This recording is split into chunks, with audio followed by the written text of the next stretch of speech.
So now let's see the settings that you get with Microsoft Sway document. So in each of the document, once you open that out, you can access the Sway document settings by going on to the more menu right here, and then by going into the settings for the Sway option.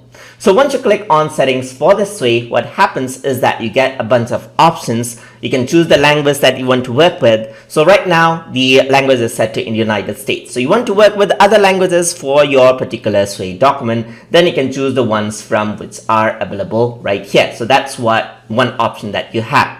Here you can see that there's an option to enable show text direction buttons. So this is turned off by default. So if you were to click on this, what happens is that the text direction buttons appear. So you can make it right align or left align, as you can see right here. So you got this option right here, right align or left align, and right align or left align. So this is one option you can enable with this. So by default, this is turned off.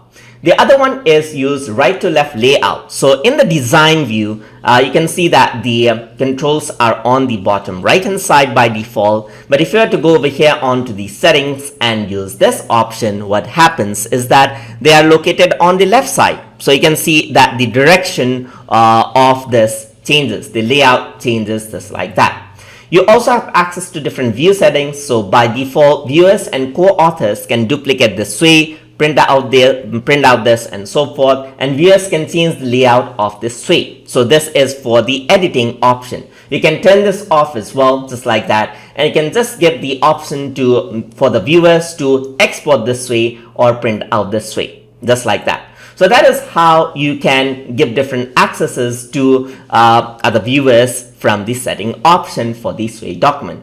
And that's how you can go through the settings and then change out some permissions and layout options inside of Microsoft Sway document. So hope you guys learned something as always. And as always, please like, comment, share, and subscribe.